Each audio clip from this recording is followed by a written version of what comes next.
我还记得在最开始我讲过俯视的肩胛骨，像一个弓箭的形状，也像是一个自行车把的一个形状。你只要在你的意识里在你的脑海里有这样的一个造型，你就能够把它变换角度、变换位置，给它画出来。现在大家能看得出来我画的这是一个什么角度呢？那是一个俯视的一个角度。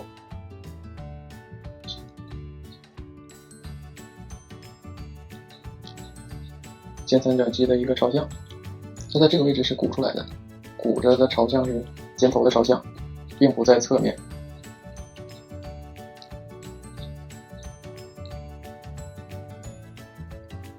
那只要是掌握了这个形态结构，骨骼标记到肌肉的相互连接，咱们就能够把这一块的结构、形态结构建立出来。